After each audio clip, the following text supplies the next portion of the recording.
Hey you guys, welcome back to my channel. Sorry I'm a little bit late. I was actually reading some news over on the Justice for Vaughn page. If you guys don't follow that Facebook page, there is updates on the Facebook page for the Justice for Vaughn. Also, there's an exposed page over on Facebook. I'm going to link both of them in the description box below. But this was just posted 41 minutes ago. So before we go over that police report, I'm actually going to read this. I am a little bit confused, but it says that the girl's dad has filed a petition. Please read before making any comments. And it says case search. It says in relation to the matter of Andrea R., Yuma County Superior. It's a civil, and then it says filing date 11/7/2013. It says filing date 11/7/2013. So I see a lot of people getting confused over this. Then down on case activity, it says attorney Y1, petitioner, respondent, and then attorney Y2. And then below that it says case activity, and it has a date of 7/19/2022, and it says motion temporary orders. And then it says another case activity, 7/19 miscellaneous with attachments. And then another case activity, 7/19/2022, and it says notice limited scope representation. Those are dates for this year. Now, I see a lot of people in the comments saying, check out the date. The filing date was 11/7/2013. But that could be, so I think I have an answer for that. It looks like the dad may have filed some sort of custody documents. And the reason that first date is from 2013 is if they've had a case open at any point, it's going to relate back to that date, right? So I have a child support case with my two older kids' dad. And anytime I go into it, that first date up at the top is the original date that was filed. I'm sure she did do a video about it. I don't watch her, you guys. I don't watch her. I just saw this as I was getting ready to go live with the police report. So I wanted to go ahead and talk about it because I do see that a lot of people they're like, wait, the date doesn't make sense. This is old. This isn't anything new. So I just want to clarify. It does seem to be new because the case activity down at the bottom is showing a date from this month and actually just yesterday. So this will be just yesterday. The reason there's that older date is because that's probably the first time Dre filed for child support or something like that. So it's relating back to that day. It's not saying that this is old. Just that the case itself is an older case. So, or if they have a custody agreement, it was probably filed on that first date. So anyways, I just wanted to put that out there. I thought that was interesting. We're going to go live tonight, me and Molly, and we're going to go live over on Justice for All on Justin's page. So you guys go over there. I think it's going to be 6 Central Time. I think that's 5 Eastern Time. So I did see it's already scheduled. So I will link both of their channels in the description box below. I'm going to link Molly Go Lightly, and Justice for All in the description box. He already has this live scheduled. So whatever time it's going to be for you, you'll know. Because I'm kind of confused with the times as well. Because I think it's 6 my time, but maybe 5 his time, I think. And they have new information that we don't have yet that they're going to be sharing tonight. So, I do have a video up about my hair, you guys, about what I use, because I do get asked that a lot. So I'll link that as well, Amanda. But anyways, yes, Sean and Kennedy bought me these flowers yesterday, so we switched them out. All right, you guys, we're going to go ahead. We're going to get into this police report because I have questions. Things don't make sense. This police report actually leaves me with more questions. Like, I'm not even going to lie. The police report literally leaves me with more questions. I'm not going to show it because I was asked not to. Even redacted, I'm hearing that, thank you. Thank you, Alyssa. Yes. So even with this redacted, I'm hearing that channels that show pieces of it, like they're getting in trouble and stuff. So I'm not going to show the report, but I will be watching. I'm gonna read it. I'm reading the comments, so I will be reading it. I'm not gonna necessarily show it. The one part that I did show is on my thumbnail, and you can see that it does say incident type is suicide attempt. Okay, so it's from the Yuma Police Department. The print date was on the 18th of this month. It says subjects contact Andre McCrae. Other is Marvon Torres McCrae. Their property, it says arrest, no arrest, the vehicles. And then it says synopsis on 5/23/2022 at approximately 8:28 hours. Marvon McCrae attempted S by hanging himself in his side yard shed located at blank, blank, blank. His wife, Andre McCrae, stated that M. McCrae was blank and they had a disagreement the day prior. I don't know what they blocked out blank. Now, some of these things were redacted by the police department. So that Andre McCrae stated that M. McCrae was blank. That was redacted by the police department. I don't know what it says there. So it was blank and they had a disagreement the day prior. M. McCrae also suffers from blank, blank, and blank. Redacted by the police department. Medical, I'm sure, so, they're trying to make sure they don't violate any HIPAA laws or anything. M. McCrae was transported to the Yuma Regional Medical Center for further evaluation. M. McCrae was later flown to the Veterans Hospital in Tucson. This report is for information only. It tells the additional officers, the Connect Up report, digital media, body-worn camera footage has been captured and submitted to Yuma Police Department. Digital evidence managed systems, which is referred to as DIMS. Human memory and perception have limitations, and video evidence may depict events differently than the report writer perceived during the event or recalled at the time of writing this report. The report writer did not review the video in whole or in part before writing this report. Up here. I want you up here. Okay. Domestic relationship. Marvon McCrae and Andrea McCrae have been married for approximately 8 years, live together, and have children in common. There was evidence collected. The evidence that is collected is one rope. Injuries. Marvon McCrae had an abrasion on his left arm and was on a ventilator at the Yuma Regional Medical Center. Narrative. This is the narrative.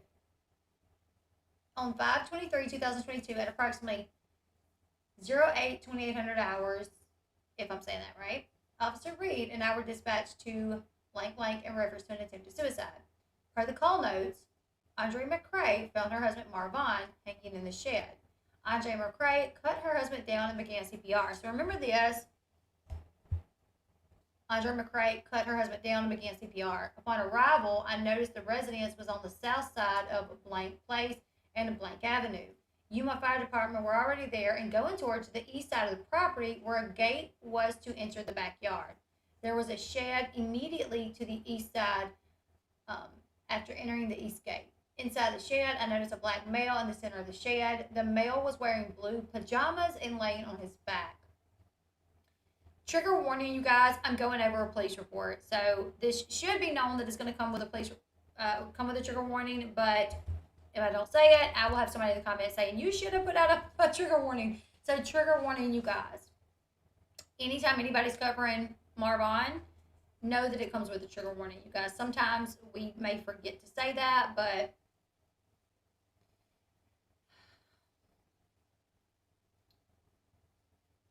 M. McCrae's head was towards the east and his feet towards the west, the shed opening. His arms were away from him.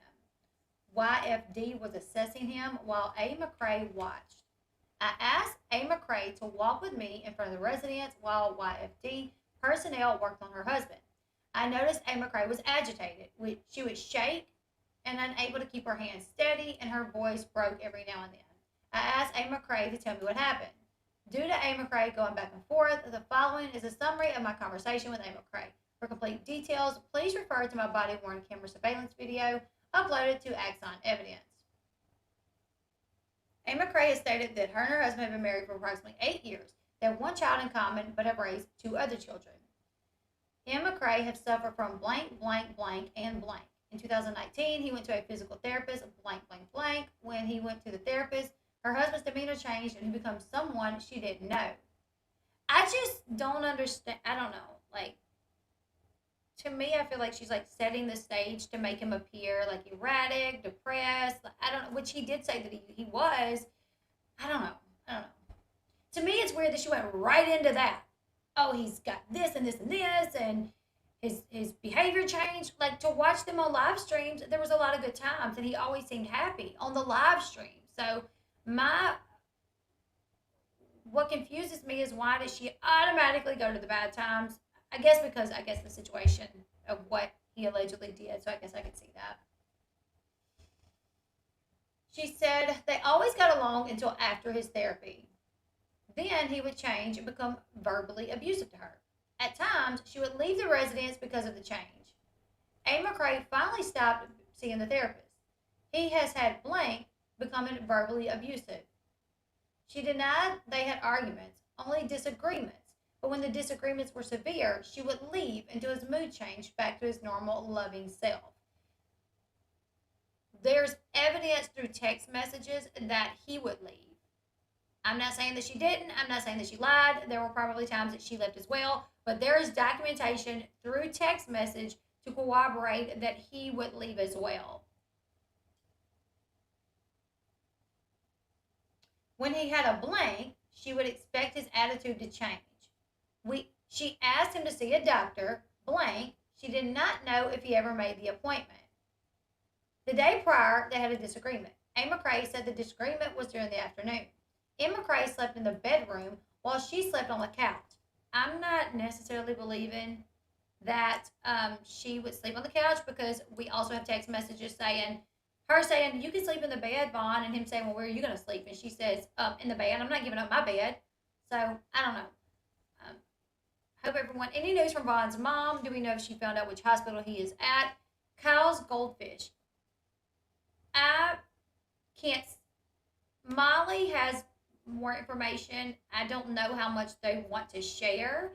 So, I'm not going to answer that. Tonight, whenever Molly goes live, please watch her, because she knows what she's allowed to say. She's in direct contact with Letitia, and Letitia, so I don't know. Thank you so much, Patricia, for the super chat. Thank you. Watch Molly, though, because Molly is going to have updates. Molly and Justin are going to have updates that we don't know, that the family is going to allow them to share, so just watch them tonight. I will be on with them as well.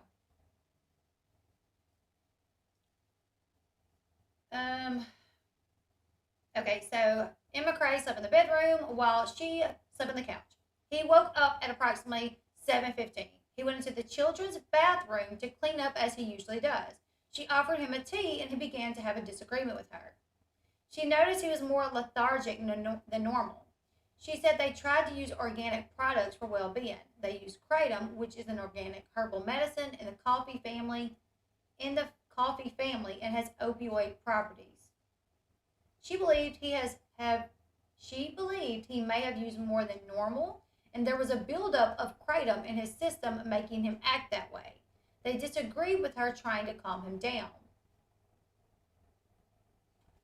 That whole section there makes me feel very, I don't know. She says, okay, from my experience with me and my husband, if we go to bed fighting and I wake up and I'm still feeling some type of way, I'm not going to be making my husband no coffee, no nothing. And if she felt like he may have been taking too much kratom, why did she make him another tea with kratom that morning? Hey, everyone. Hey. Okay, if you can't watch, like I said, I don't know what information they're allowed to give. But after she does the live tonight, I may do another one tomorrow to talk about the updated information, because there is updated information, you guys. They've been so welcoming. Molly and Justin have been so welcoming. They are so wonderful to me. Okay, so after disagreeing for a while, M. McCrae went outside. A. McCrae went outside to check on him and saw him hanging in the shed. I wonder that as well. Why would he brush his teeth, take his vitamins, drink his tea, whatever, whatever, whatever, if this was his intent? Just doesn't make sense to me. That's what I believe, teacher mom, that in his tea that morning, I think she gave him more than normal. I think that morning she gave him a lot more than she normally did, and I think she had been giving him more than normal. She screamed, and her oldest daughter came outside to check on her. She told her daughter to go back inside. She attempted to get him down using a wobbly chair that was inside the shed, but was unable to. She obtained his knife and then cut him down. She called the police department and began CPR as instructed. She never says this is where his knife was, this is where I got the knife. It was just, oh, I got his knife. I asked A. McCrae if we could call someone for her, but she refused. She was told by Amberly's place and asked if she wanted a representative to come out, but she refused. She said she wanted to get her children situated and then go to the hospital. I told her I would write an informational report to document the incident. I told her I would go back to the shed to document the area. I went to the shed and noticed a rope on the floor where M. McCrae was. I collected the rope and placed it into evidence. I noticed the chair that she mentioned earlier. The main beam went across the center of the shed from the opening to the back of the shed. I videoed the shed from within using my body-worn camera. I drove to Yuma Regional Medical Center to check on M. McCrae. I was told he was on a ventilator and getting scans on his head. I was later informed that M. McCrae had been flown to Phoenix Hospital. I learned he was flown to the Veterans Hospital in Tucson. I called and learned that M. McCrae was still on a ventilator and on medication, but still showed no sign of brain activity. They were going to take him off the vent on Friday, May 27th, to see if he would be able to breathe on his own. Cases for information, NFAT. Hold on, you guys.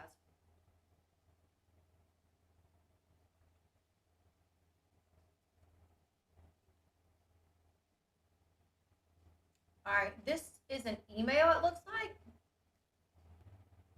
from the evidence technician to police records specialist, CC'd to the evidence supervisors. Thank you. Evidence has been moved. Please inform evidence once the case has been merged again so we can reassign it to original case number. Thanks. This was on June 2nd.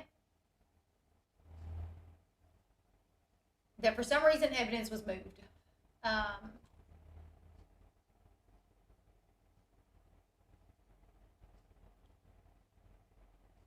Okay, now this is narrative from Detective Escott. So the first narrative was from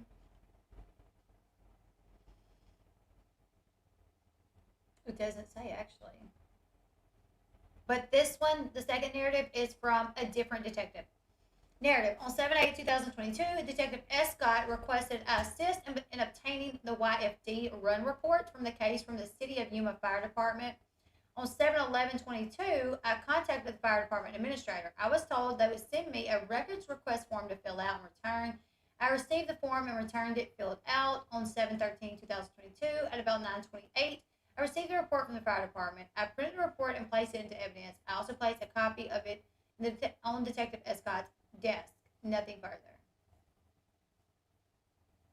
Digital media, body-worn camera footage has been captured and submitted to Yuma Police Department. Digital evidence management systems.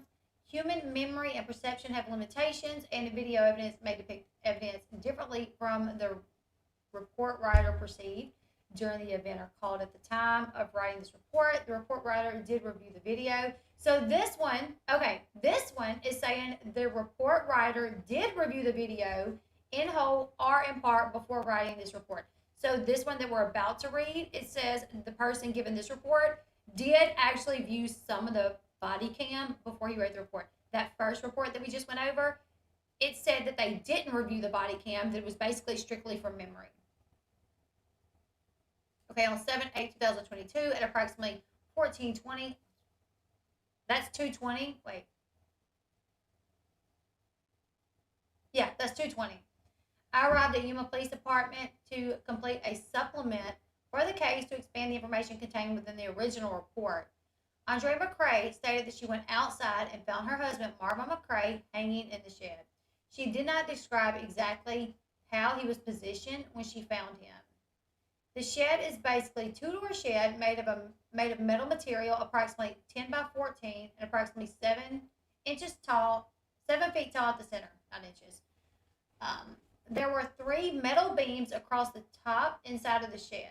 Although it had rust within its walls, it appeared to be sturdy. The beams appeared to be sturdy enough to hold Emma Crae's body weight.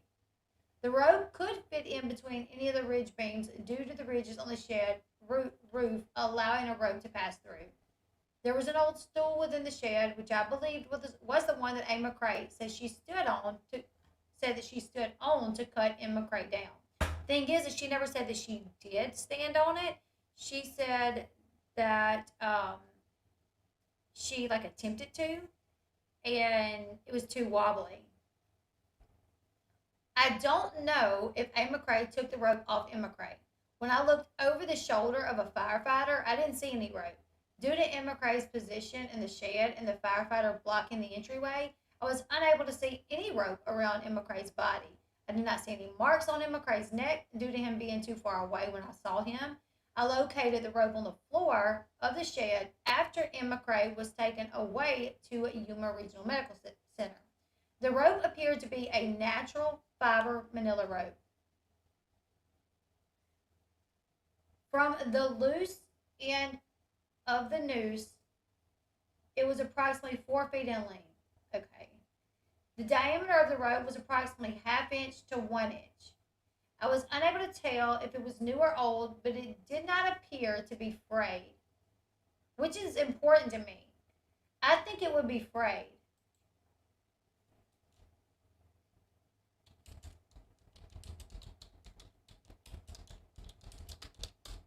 I think it would be frayed, honestly. So, hold on, you guys.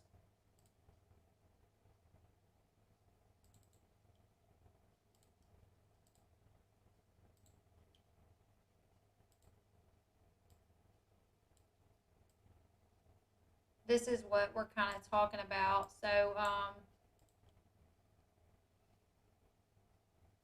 this is 1 inch. So, this first detective is saying that it was ½ inch to 1 inch. I mean, this is 1 inch. This is,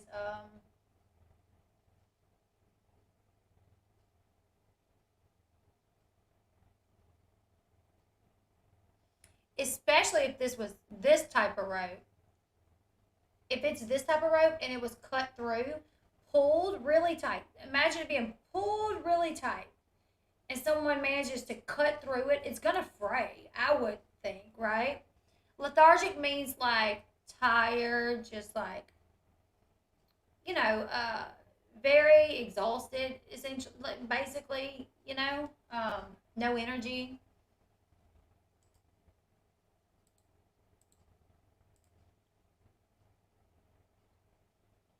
Okay.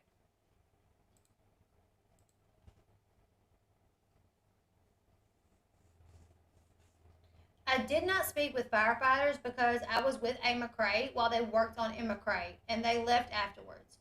If a person is requiring their services, we typically let them do their job without obstructing them. I do not know what M. McCrae's body position was when YFD arrived in the shed. I arrived a few moments after the firefighters. I saw After the firefighters I saw entered the side of the yard. The period A. McCrae provided starts at approximately 7:15 when she saw him go to the bathroom. The call came in at YPD at approximately 8:28. She said they spoke with one another, but did not provide any exact time for how long. She described Emma Cray hanging from the rope with something coming out of his mouth. She tried to lift him up using the stool, which I did see within the shed. Emma Cray told me that Emma Cray was about two steps inside, facing the front of the shed, and slightly right, which would be facing northwest. She said she cut Emma Cray down. She did not see any injuries, but she saw red, which she believed to be blood on his left clavicle. Her eldest daughter heard her scream and came outside, but according to A. McCrae, her daughter did not see M. McCrae, so she would not be able to corroborate A. McCrae on M. McCrae's positioning. A. McCrae's children were inside the residence during the interview. None of them came out. Although not seen, I could hear children inside the residence, but their voices did not sound agitated or distressed. A. McCrae stated their arguments were more of a disagreement due to her trying to answer his questions calmly. She was the one that stayed calm, right? Is anyone else having problems hearing me? I have my volume up all the way.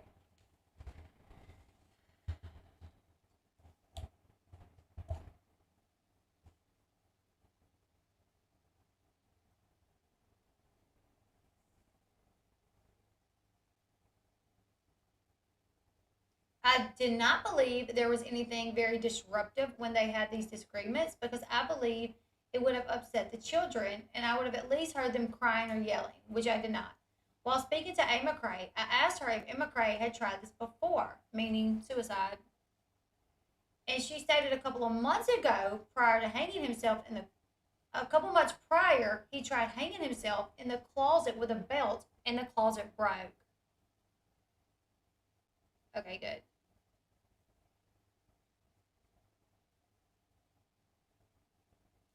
Right now I'm reading a police report from an officer who was there and who also went back and viewed the body camera footage. I think yeah, something was coming out of his mouth, which makes me wonder. I mean, when you seize, sometimes want you like throw up and stuff, or no? Like people that are poisoned sometimes can have stuff coming out of their mouth. I don't know.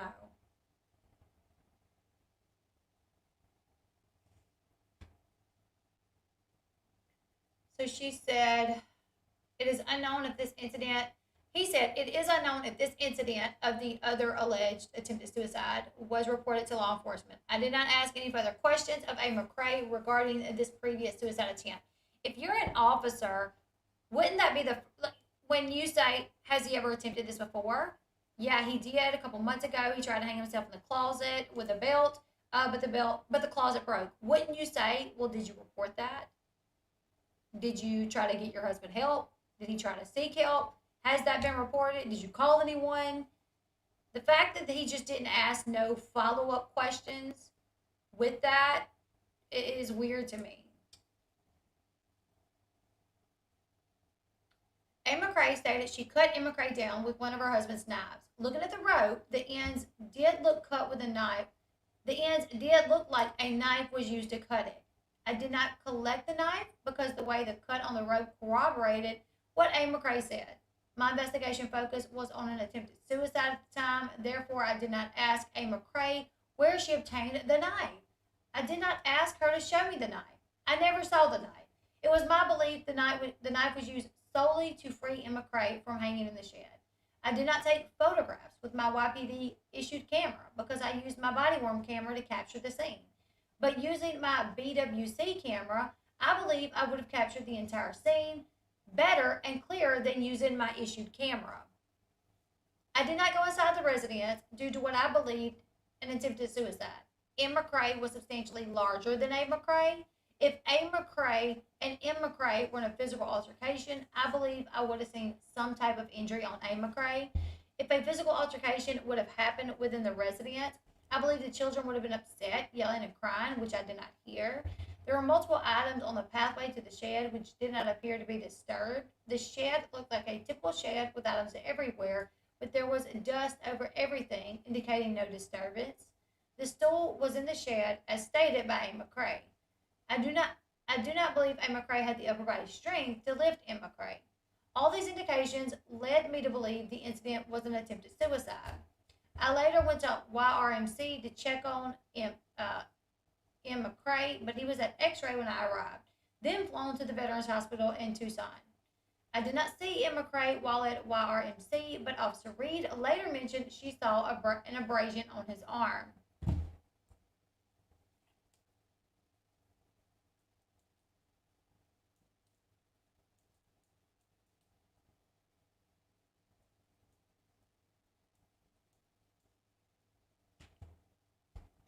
The fact that the officer, like, I get it, it looks like a suicide, like, I get it, but still, you should do your job. Like, okay, it looks like a suicide, but just in case, let me ask follow-up questions. Let me go talk to the children and ask the children questions. Did you see anything? Did you hear anything? Like, it doesn't matter what it looks like. Oftentimes, everything looks one way and it could be a completely different way. Like, this officer, I feel like this officer was like new to the job or something. Didn't go in the house, didn't collect the knife just because it looked a certain way. My mom.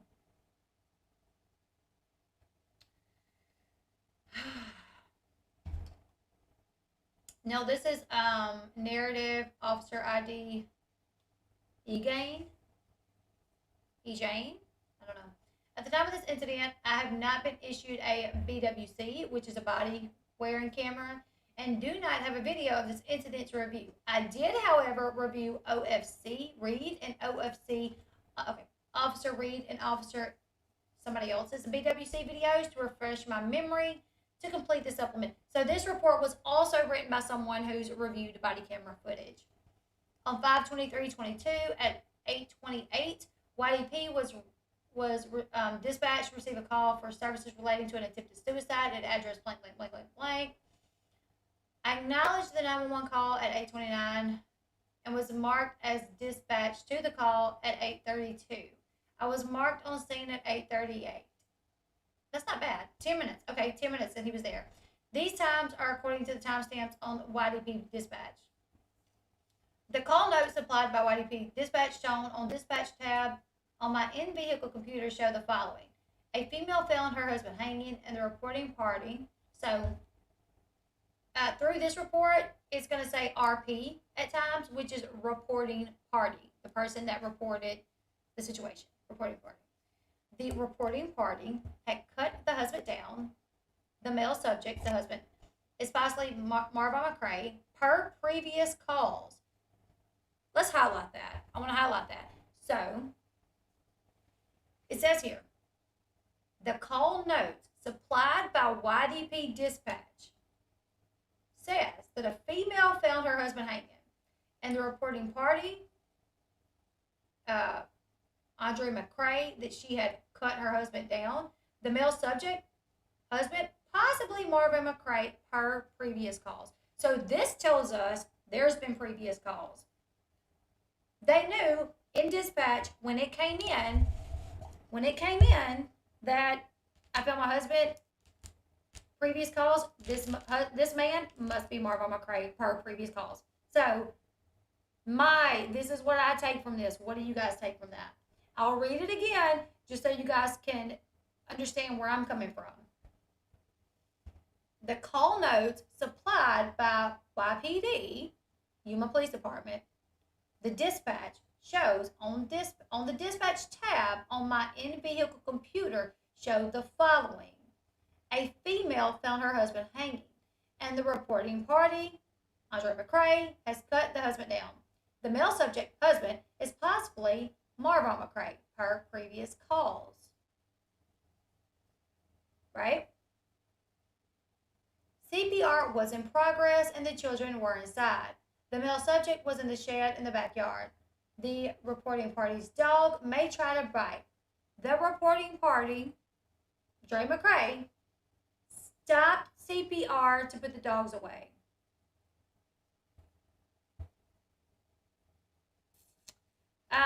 No, wicked tricks. As far to my knowledge, I've never heard of Jehovah's Witnesses referring to their elders as father. I've never heard that, and I worked with a Jehovah's Witness for several years, so I don't know.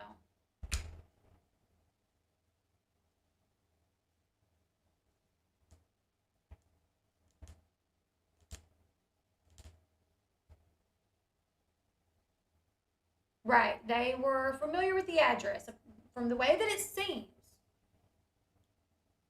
So The RP was stopping CPR to put the dogs away. The RP's child coming outside saying the father told him not to come outside. RP telling the child to go back in the house. The RP's husband's name is Marvon McCray. Now, she stopped doing CPR to let the dogs out. So when the police department came, firefighters, whoever was coming, so the dogs would not bite them. But if that was my husband, I would be like, listen, I would be doing CPR and I would say, listen, my dogs might bite, kick them off. I love my dogs. I mean, I only have one, but I love my dog. I love my dog. I mean, I love my dog like my kid almost. You know what I'm saying? My dog sleeps on top of us. Like, but if my husband was in there right now and that happened, and and that happened, and I had to be worried that if somebody come to my house, my dog might bite. I'd be like, listen, if my dog bites, do what you can to get the dog off of you. Don't kill my dog. Don't kill my dog. But I can't stop this CPR. I can't. You don't stop CPR. It is against the law to stop CPR. If you start CPR, you are to only stop when medical personnel gets there. You can actually get in trouble for that. So this could be something that she could get in trouble for. It is in the report. She admitted she was stopping CPR to tend to the dogs. So this is literally something she could get in trouble for. It is against the law to stop CPR. That's also why some people don't want to perform CPR, because you can get in trouble. You can even be sued. If you are at the mall and somebody drops and somebody runs over there and starts doing CPR and they stop, they can get in trouble. Or if the person dies, that person's family can literally sue that person. So, what was her state? Arizona, babe.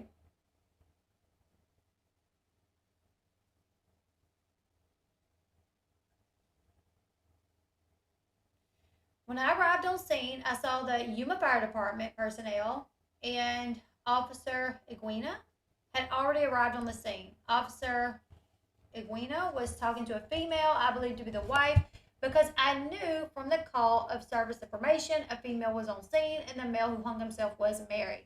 He was talking to her in the area of the front door. The home was constructed as a manufactured home with the front door facing north. The front door is located towards the west end of the home.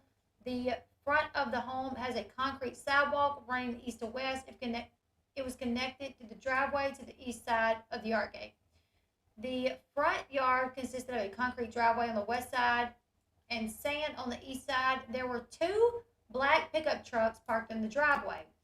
One was on the west side of the driveway facing north, and the truck parked on the east side was facing south. Behind the pickup truck on the west side of the driveway was a bumper pulled camper hitched side to the north with the awning extended. There was a black four-door sedan parking on the east side of the driveway facing north behind the truck.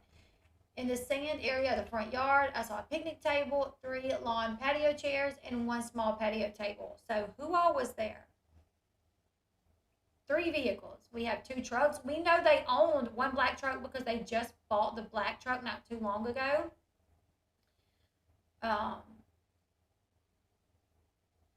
Yeah, Kyle's right. So who all was there? That's what I'm wondering. Officer Reed was standing at the side yard gate on the east side of the home watching YFD personnel. This gate was made of wood planks and was connected to a wood plank fence running along the property. Right, who was in the black sedan? I approached Officer Reed and stood with her. I saw YFD personnel was performing CPR on who I believed to be the male. I could not see very much due to the small confined area and the number of YFD personnel tending to the male. After a short time, I started moving a bunch of items that would hinder their removal of the male. These items were covering the sidewalk, which led to the shed area to the front sidewalk. The items I moved were approximately 14 orange-colored traffic cones, a section of styrofoam board, 2 bulb shot lights with no bulbs installed, 1 fluorescent light bulb, which appeared to belong in the shop light, 1 flat piece of cardboard box, and I bent over a section of chicken wire. I removed these items from the sidewalk and placed them on the pile of other items on the east side of the sidewalk. These items were sitting in front of a small wooden shed just north of the metal shed YPD personnel was in front of. The small wooden shed did not have any doors on it. The items I moved did not appear to have any involvement in the attempted suicide. At one point, I noticed YFD had placed the automated chest compression machine on the mail and it appeared to be working properly. I stayed outside the fence area in front of the home until YFD removed the mail. I did not see much of the mail as they carried him past me and placed him on a gurney. He was covered by the automatic compression machine and tarp-like material used to carry him. I did not move in closer to get a better view because he was surrounded by YFD personnel who were situating him for transport. I did not want to get in their way. After YFD started moving the mail to the ambulance, I walked to the metal shed. The shed looked to be several years old and was constructed in sheet metal. It appeared to be approximately 8 feet by 10 feet. I believe the roof's peak was 6 to 7 feet high. When I looked inside the metal shed, I saw a piece of brown rope in the center of the floor. The rope appeared to be made of natural fibers and maybe half-inch thick. I did not examine the rope. The construction of the center beam of the roof of the shed was metal, I believe aluminum, and appeared to be strong enough to support a person's weight. After leaving the shed area, I walked up to where Officer Iguina, was talking to the female. I stood there listening to their conversation to get a better understanding of the incident. The female was talking about her husband's past mental health issues, some medical issues, and marital issues. For details of the conversation, see Officer Iguina's body cam video. While standing there, Officer Reed approached us and told us that YFD was transporting because they were able to detect a heartbeat on the mail. This is big, you guys. So, he did have a heartbeat. He did have a heartbeat. Which I think is a big deal.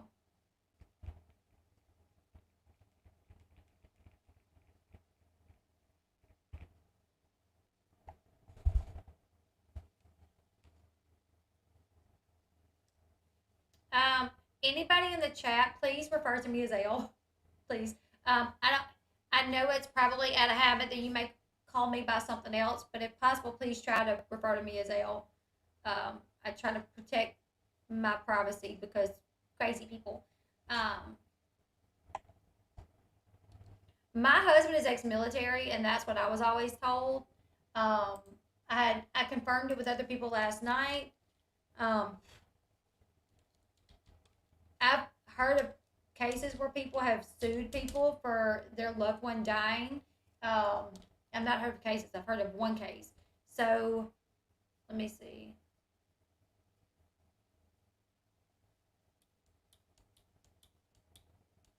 I'll finish reading this and I'll look into that a little bit more. So she said that it was, 20, 30 minutes that he was out there. Could have been 20 or 30 minutes that he was like that, potentially without oxygen to the brain, but they were able to detect a heartbeat, which is huge.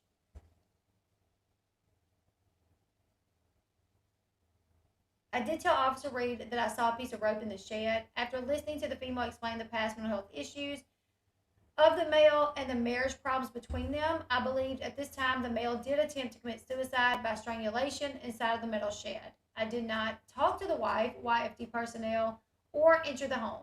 I cleared the scene at 9:09. So this officer as well did not go into the home, didn't talk to the wife, YFD personnel, or enter the house. This is Officer Reed's account. Body worn camera footage has been captured and submitted to Yuma Police Department. A digital evidence management system. Human memory and perception have limitations, and video evidence may depict events differently than the report writer perceived during the events or recalled at the time of writing this report. The writer did review the video in whole or in part before writing this report. So, Officer Reed looked back at camera footage as well. No, he is not. No. So 5/23/22, 8/28. I responded to blank blank regarding an attempted suicide. YFD personnel was already on the scene with the patient upon with the patient upon my arrival. Officer I was also on the scene and speaking with the reporting party. Andre McCrae, who was Andre McCrae? A gate and a walkway led to the shed on the east side of the home. Several random items like traffic cone, what like PVC pipe, and a board of some kind were all on the walkway. YFD personnel were stepping on and over that. YFD personnel was in front of a small, what appeared to be a sturdy metal shed. YFD was performing life-saving measures on an unconscious black male outside the shed. The unconscious male was later identified to me as Marvon McCrae. Sergeant E arrived at my location and began moving some of the items mentioned above out of the way from the walkway. There was an overgrown bush to the south of the metal shed. The work area was cramped with medical personnel, and I stood near the gate of the way. YFD personnel placed M. McCrae on a gurney, and I saw a scrape on his left arm. The scrape appeared fresh, but I did not see it very well as M. McCrae was still being attended to. I did not look for any other injuries, so as to not interfere with YFD while they continued life-saving measures.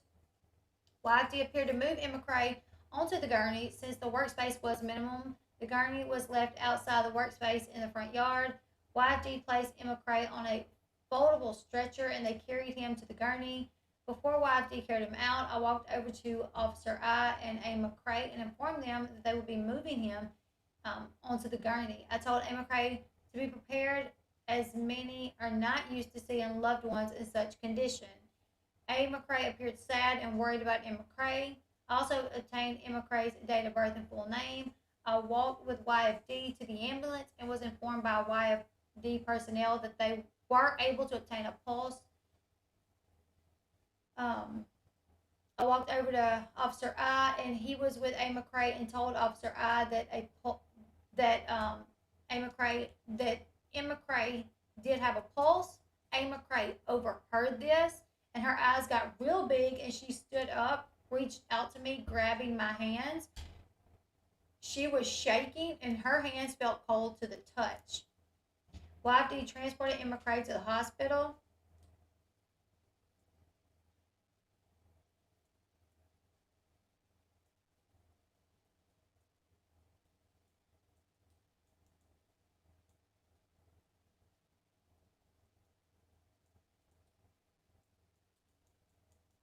Sorry, guys. So when she heard that he had a pulse, she jumped up, her eyes got big, and she reached out to the officer who brought that news to her. And um, she was shaking, and her hands was cold to the touch. Which, to me, if she's been performing CPR for 10 minutes, or however long she performed CPR, wouldn't you think that she would be kind of her temperature will be up a little bit? You know what I'm saying? She's been performing CPR. So you would think that she wouldn't be cold. And you guys, this was in May. It's not like it was cold outside. So I don't, it's weird that her hands were cold.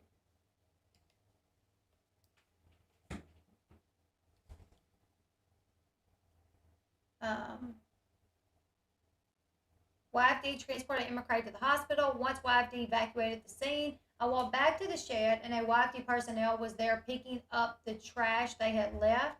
I spoke with YFD personnel and asked who was on scene first. YFD personnel told me they believed Officer I was on scene first. I asked YFD personnel if M. McCrae was already down when they arrived, and YFD personnel told me M. McCrae was already down and pointed inside the shed. YFD personnel stated their call notes also stated that either the homeowner or an officer cut M. McCrae down. YFD personnel stated in their call notes that either Dre cut him down or an officer cut him down. I looked inside the shed, which seemed to be used for storage, and asked YFD personnel if they knew where M. McCrae was hanging from. YFD personnel said, yep. When this one officer said, do you guys know where he was hanging from? The other officer said, yep. pointed to and showed me where they had removed the rope from. Yep. You know what I'm saying? Like, that's just a very weird way to answer. Do you know where he was hanging from? Yep. I mean, I'm anemic. So most of the time my hands and feet will get cold. But I feel like if I would do CPR for 10 minutes, they probably wouldn't. I don't know. I could be wrong, though.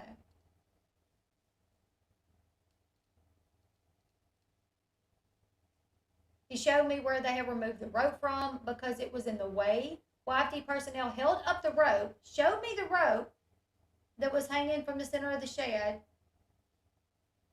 Okay, YFD personnel held up the rope and showed me the rope was hanging from the center of the shed.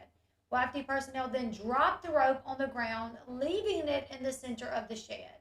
The shed had some items on the left and right, like a few shot bags or random household items, but the center was clear. I took photographs of the metal shed and of the rope. The rope appeared long, was thick, heavy duty, twisted type of rope. I did not inspect the rope further. I uploaded all photos to theevidence.com. I walked my patrol vehicle to move closer to the residence since the rescue unit was gone and I had parked further down the street. I walked back to Officer I's location with A. McCrae as she was talking to him about A. McCrae's behavior. I asked A. McCrae if her children were okay. I asked because all the call notes stated there were children in the home.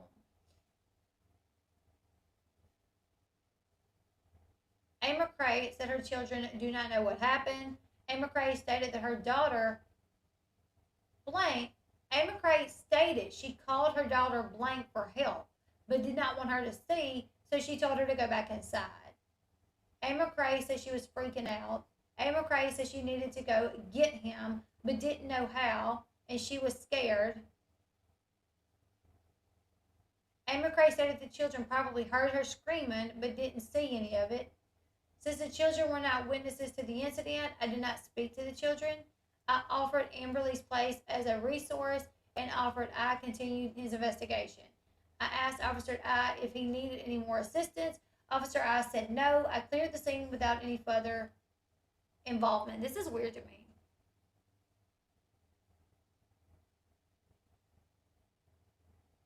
Definitely mishandling evidence.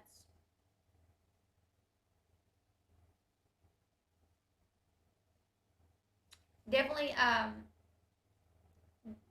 held the rope up. Yep, here's the rope. Here's how it was hanging. Then drops it right back down, right back onto the floor. I feel like it could have at least been tested for other fingerprints. I don't know. Which, I mean, she lived in the house, so it's possible her prints were on the rope. You know what I'm saying? But this okay. I'm kind of confused on this one as well. I asked A. McCrae if her children were okay. I asked because the call notes stated there were children in the home. What call notes are we talking about? Because if it's this specific call, nothing else has said that in the call, when the call was made, that she stated there were children in the home. It was only after, I guess maybe after they got there, they noted that there were children in the home, and I don't know. Maybe they were updating the notes as things were happening. I'm not sure.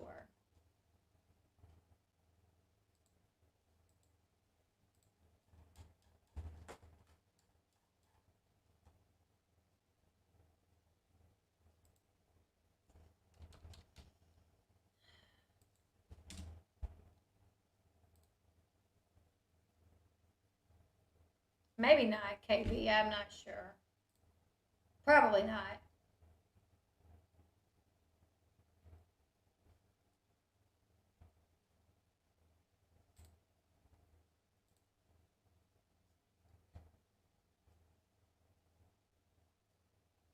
Okay, let's see.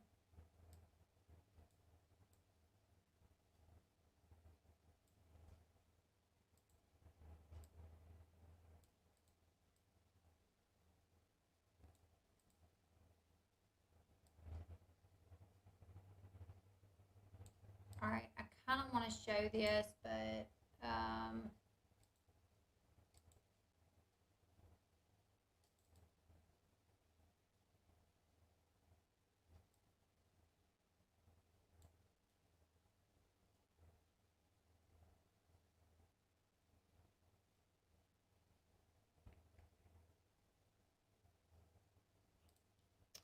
So this would be the area that all the personnel were coming through. You guys can see that.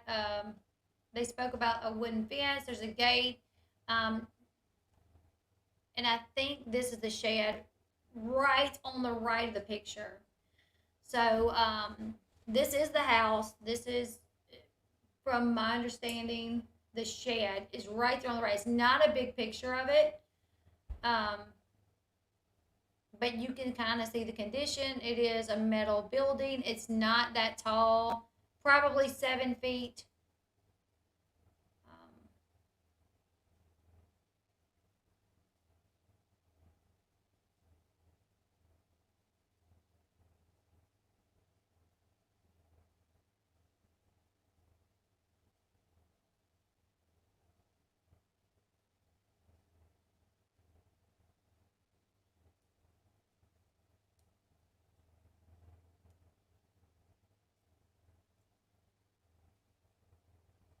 they said he was like 6 feet tall. I mean, he was a tall guy.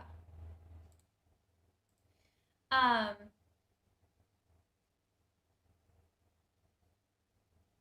But the thing is, like, okay, Green, you said from what it sounds like there wasn't any signs of crime though, so how can evidence be mishandled? Well, they have protocol how evidence is handled, even if there are no signs of a crime, because a lot of times things can look like. I mean, how many times have we heard, oh, it looked like a suicide, but it was staged and they were killed by their wife, or they were, you know what I'm saying?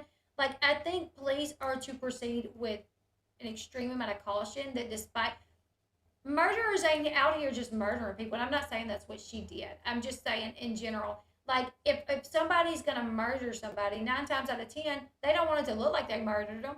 They either want to make sure they cover up their identity or they make it look like an accident.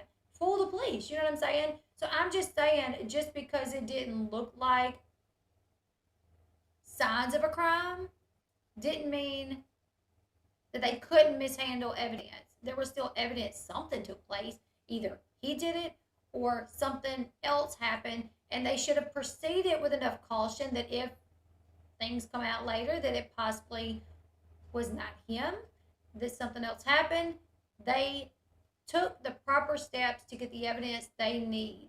You know what I'm saying? Like just picking the rope up and dropping it, and they should have took that into evidence. They should have got the knife, at least bare minimum pictures of these things. You know? Oh, hey, Justice for All. Hey, hey, hey. I wonder how many active calls they have in a 911 and if they ever called about his alleged first.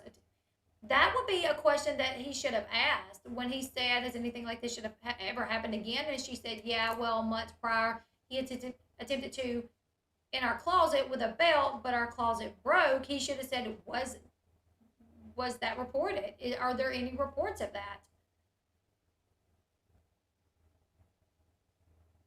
So if he stood up on a chair, he would have to bend over or he would have hit his head on the roof. They always want to get more than enough, not enough. Yeah, that's what I'm saying. Even if there's no suspicion of a crime, just dot your I's and cross your T's anyways to make sure you're getting all the evidence you need just in case it comes up that something else may have happened. They definitely did not investigate as a crime scene. Ridiculous. I'm certified in specialization in intubations, pain management for chronic pain disorders. I mean, my studio is an 8 by 10 as well, and I'm 5 foot. But I don't know. I don't know.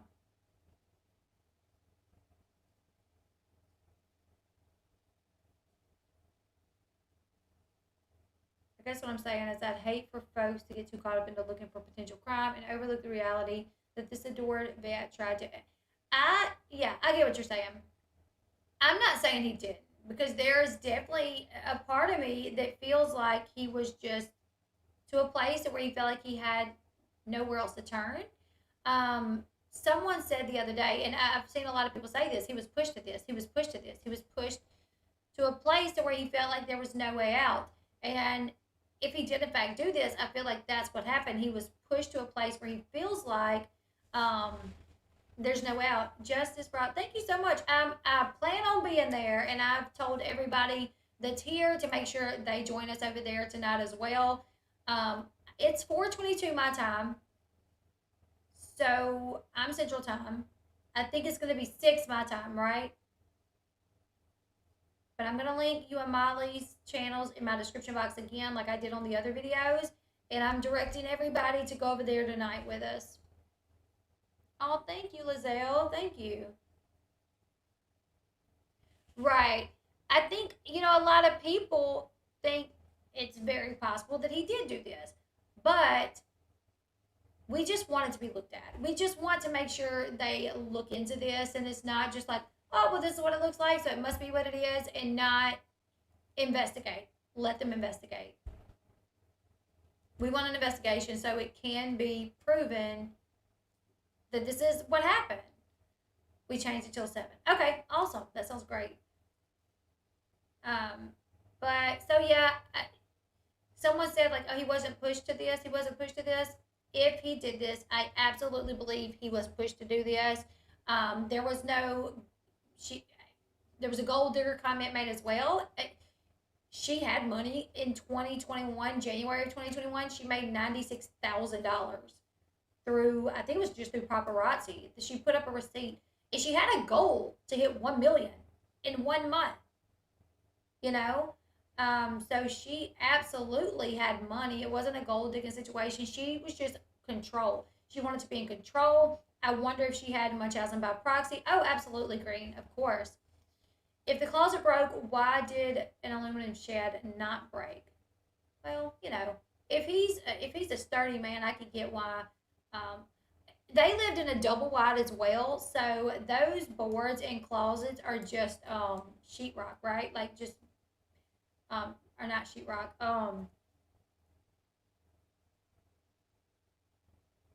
Right, Lynn, Love and Light, yeah. What are is I grew up in a trailer, so but the material is very like cheap most of the time, and their double wide was an older double wide. While it was a nice double wide, I mean it was like I've seen pictures of it online. What's that like particle board? Basically, it's like particle board. So this man is surely 130 pounds. Surely. I mean, we know he lost a lot of weight, but surely he was at least 130. It's very thin. So I could understand that breaking, but let me, I'm just going to go see if I see a picture of the closet because how tall is the closet? Hmm. I'm like, I couldn't do that in my closet. My closet ain't.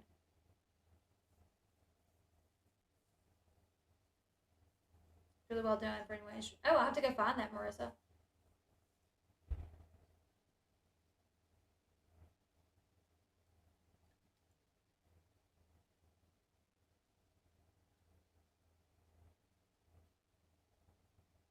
I am curious. Yeah, it's like particle board. I am curious though why she was making a lot of money. Were they planning on building a house at some point? Were they gonna buy a bigger home, or were they just cool? I mean, it looked like they painted the outside of the double wide this real pretty brown color, and the shutters like a darker brown. So it wasn't cute. I mean, it was an older model. You could tell by the inside. But with her making all that money, you would think they would like build a house or something. You know what I'm saying? But yeah, if he did this in the closet before, I would imagine that would have been very difficult. But she should have reached out for help. Did she ever tell anyone? Yes, we said she stopped CPR to let the dogs out so the dogs wouldn't bite anybody coming in. But I would be like, if listen, I'm gonna do CPR. You might have to worry about my dog, but just shuck him off, shuck him off, shuck him off. Um, the house bedroom should have been checked for any DV, and the children should have been checked on their well-being. At bare minimum, those children should have been talked to. Like, we didn't want to talk to the kids because we didn't want to upset them. All while saying the kids didn't seem agitated or upset. They seemed fine. Like, we didn't talk to them, but from what we could hear of the kids, they seemed fine. So, but yeah, we didn't want to talk to them. We didn't know. They should at least went in there and said, hey, we're here to investigate something. We need to ask you guys a few questions. Ask them their questions, bare minimum.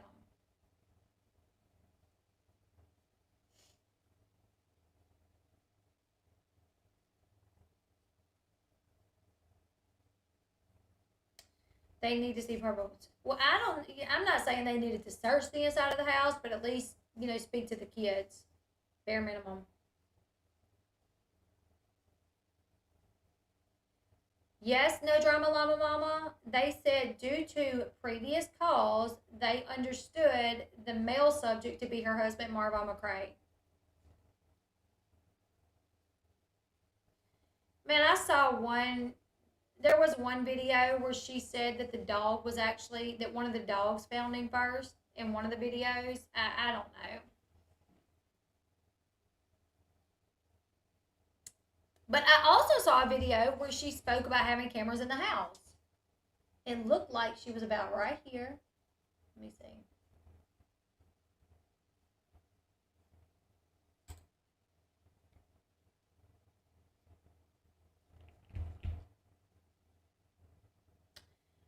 There was a video where she was in the kitchen cooking, and behind her was this countertop, and she pointed about the cameras.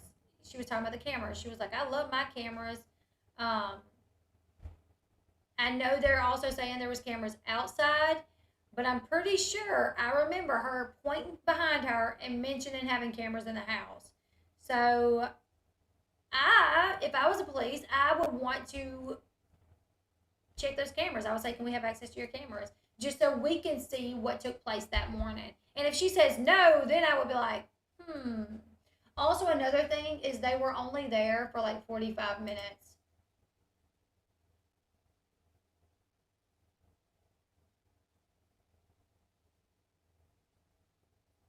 So the call came in at 8:28. The first officer arrived at 8:38, and they were done, wrapped and everything and everybody was leaving.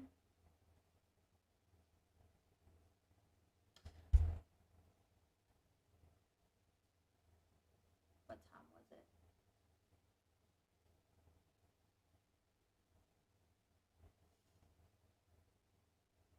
I can't find the time, but it was like 45 minutes.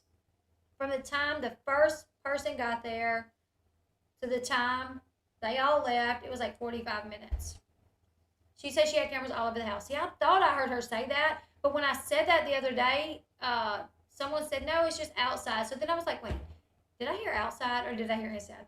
Then I went back watching my stuff, and there is a video of her standing in the kitchen. She's heavier set, and the name of the cameras is like Vivint or something like that. Vivint or something, I don't know. When he had a seizure, she was gone. She told the kids to turn the cameras to point at Vaughn. Wow.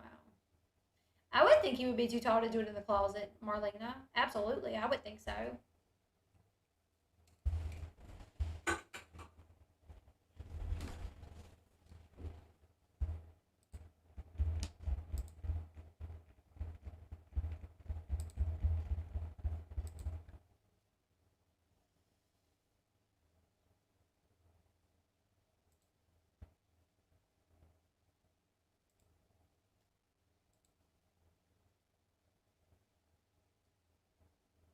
I hope whatever the case is, okay, that is a security camera. Heidi, see, I said that earlier. I said, I have cold hands and feet. My butt cheeks even cold most of the time. I don't even lie. You guys can ask my husband. He's like, "Why is your booty always cold?" And I'm like, "I don't know. At least I'm not a little hot booty." You know what I'm saying? But I'm anemic, so I literally have cold hands and feet and booty cheeks. But if I'm running or walking or exercising or doing some strenuous activity, my hands warm up, my feet warm up. So the fact that she had been doing CPR allegedly, if she did, I hope so. Um, and then her hands were super cold. Thank you, Renee. Oh, thank you. I did see that Renee. I did see. Oh, we got two Renees in here. I did see where he filed for temporary custody, or hopefully not temporary. Hopefully it's permanent custody, and hopefully it is an emergency filing. Temp.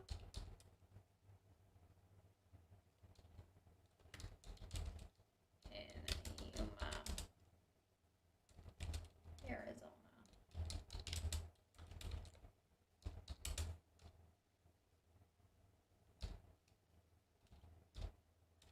Let's see what the temperature was.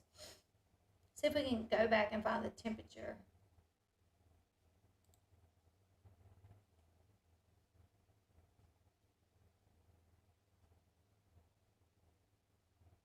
It was the 23rd. Okay, so yeah, close that. Nope, close. So May of this year, there was an excessive heat warning for that month. May 23rd, it's gonna be below.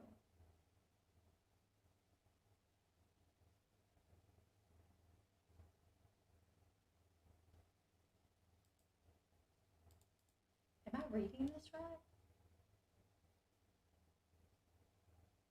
Okay, so that week the temperatures were from like 98 to 103. Now on the 23rd, it says the high was 98, the low was 69. Morning time like that in Arizona, I'm gonna say it's a feel good temperature. It's probably maybe, I don't know. If the low is 69 and the high is 98, I wish I could click on it and get the full day, like the hour. Let me see if I can get the hour. Hourly.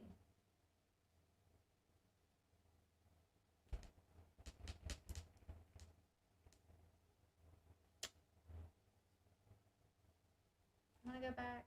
I'm gonna go back.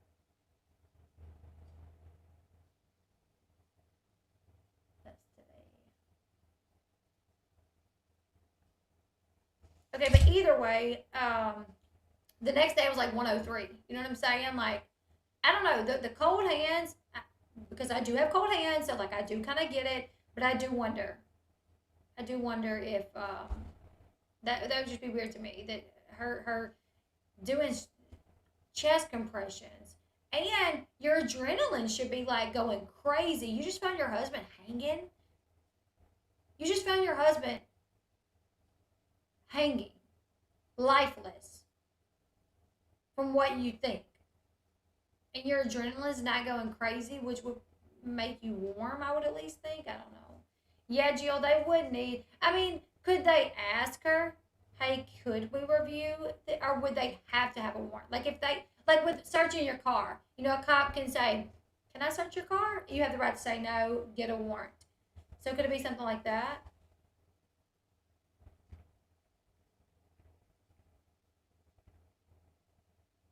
Oh my gosh, KB, I know. That's so terrible. Like, what is Raza? What's going on with them right now? What about them kids? What do the kids know? Chest compressions in an aluminum shed. Exactly. You guys, the building that I have in my studio, if I don't, so I have to turn my air on like 30 to 45 minutes before I come out here. If I don't turn my air on 30 to 45 minutes before I come out here, it's hot. You know what I'm saying? Like I usually, Sean had an appointment this morning, so we went to his appointment. We went to eat, and then when we were eating, I turned my air on from where we was eating at. That way, when we got back here, by the time I come into work,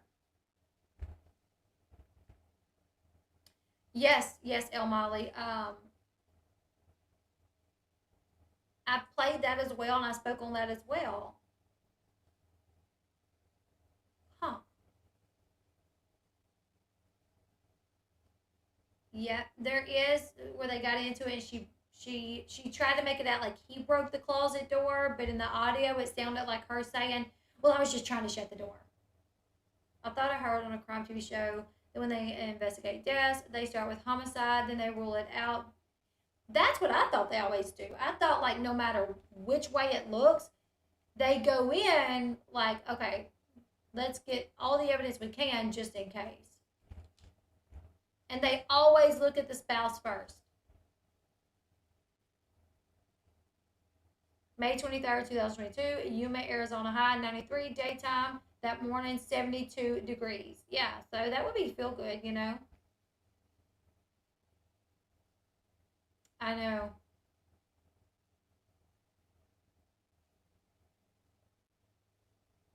Really sad situation, you guys.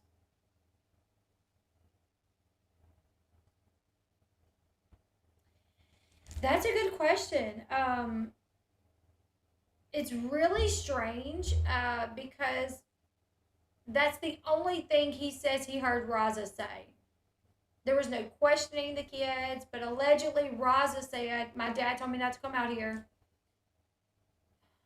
which makes me believe, if he did it, he wanted to make sure his son wasn't the one to find him. Really, Jill? Oh my goodness, Jill, no way. I mean, you're the doctor in the house, so I believe you. So Jill just corrected me, and this could be the answer to her cold hands that has had me mind blown. Jill, who is a doctor, says adrenaline rushes causes blood to rush to essential organs and extremities to get cold. I literally had no idea. Wow, that's interesting. Because this whole time I'm like cold hands. She wasn't doing no CPR. You know what I'm saying? But wow. Um, But you guys, I'm going to go ahead and close this one out. I just wanted to hop on here with you guys. Thank you so much for everybody that's in the chat. Um, Jill, thank you. I've seen you've been over in Molly's chats as well, which is always, it's really nice to have everyone, but even more so people that are like doctors that could explain some of these things that don't make sense. Please, uh, police officers being in there, military, that can give us some answers because we don't know. If you're not military, you don't know how military people think. You don't know what benefits they have. You don't know, because there was a lot of questions like his benefits. Was he covered under military insurance still? Would he have um, life insurance through the military? My husband has PTSD. Just came back from Kuwait. I was driving him nuts and decided nothing was more important than my husband, so I shut up and backed off. Yeah, yeah, yeah,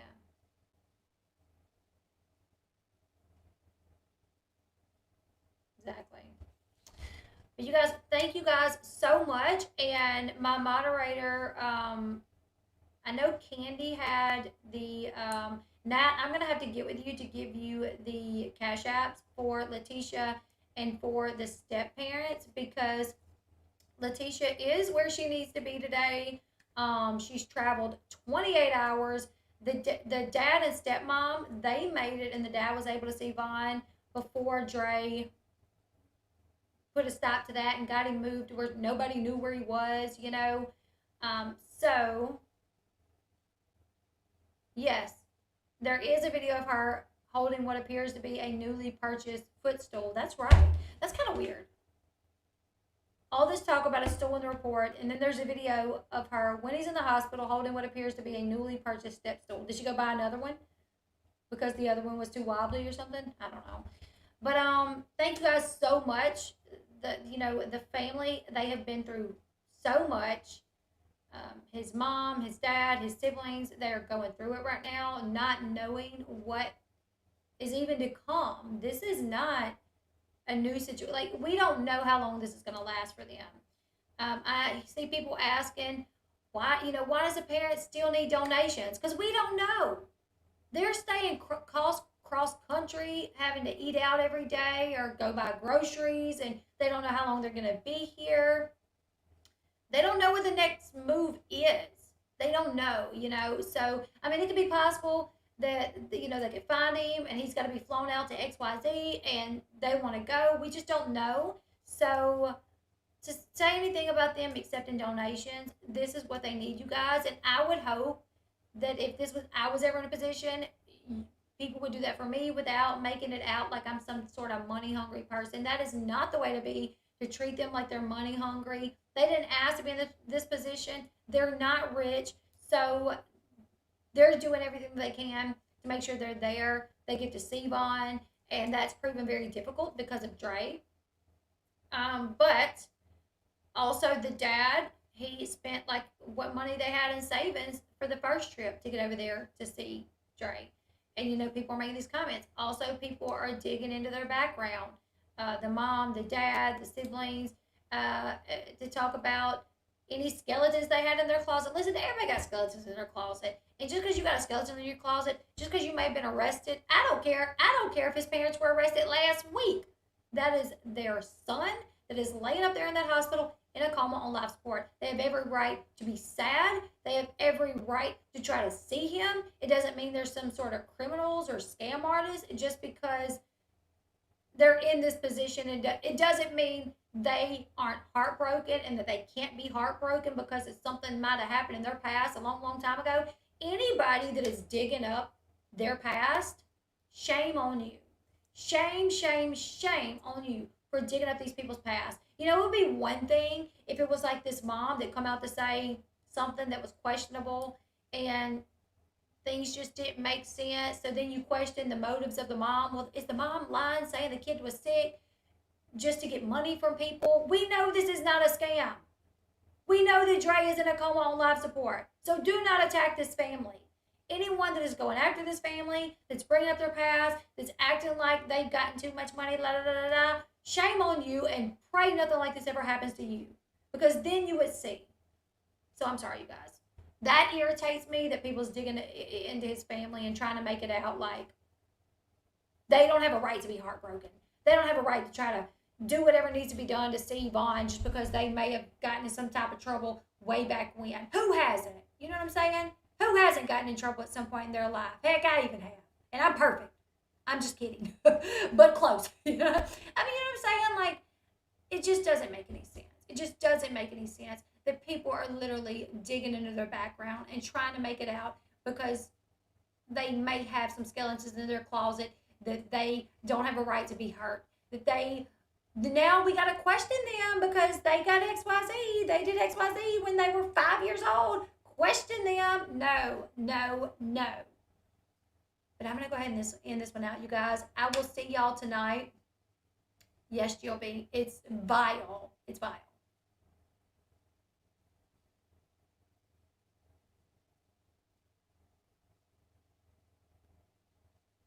I do think that's different.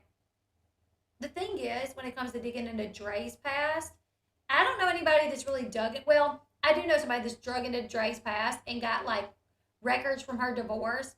I wouldn't have done that.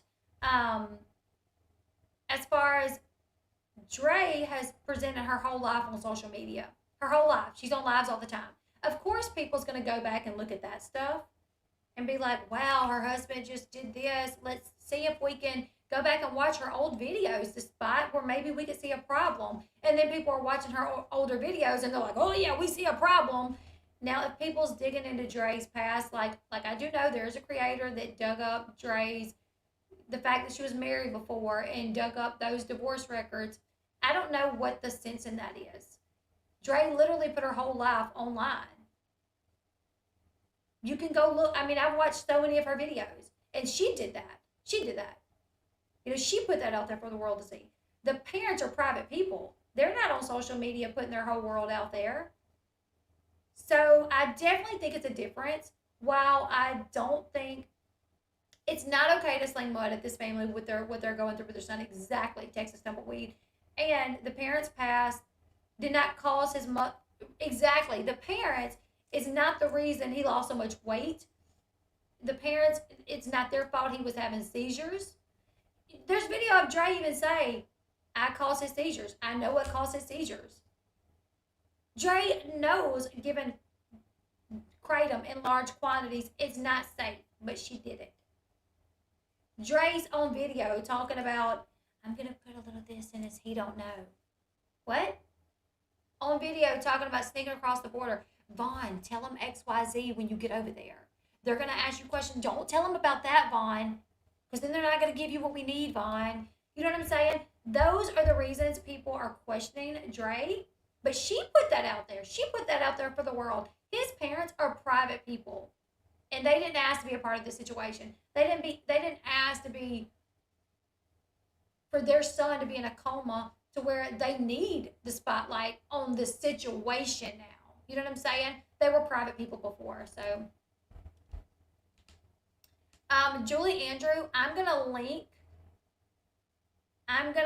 a Facebook page and some YouTube channels. So Facebook page called Justice for Vaughn, no spaces, is Justice for Vaughn with the letter for, not the spelling, Justice for Vaughn, and then Exposed.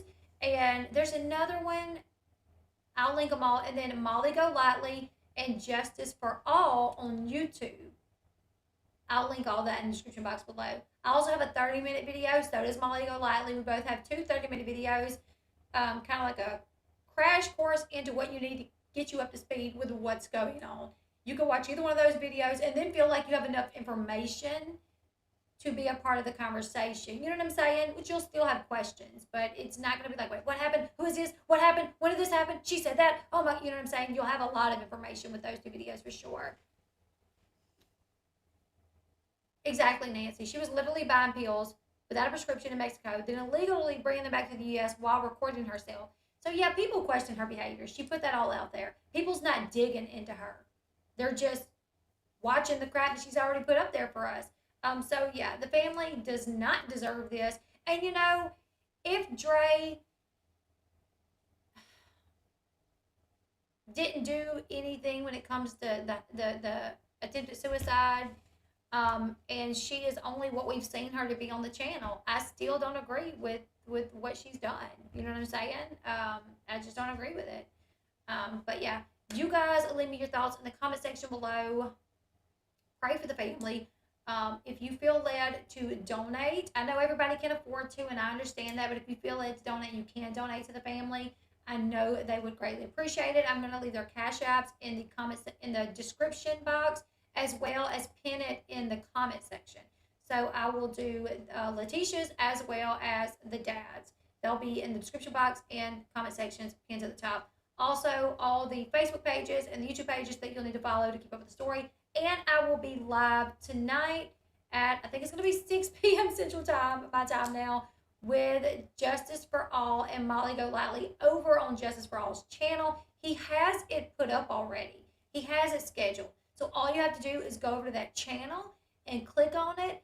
And I think you just have to, I think you can set like a reminder for you to be notified when the live starts. So you can do that right now. Go over there, click on that to make sure you are notified. So you guys join us tonight, and yeah, let's keep this fight going, because we need justice for Vaughn.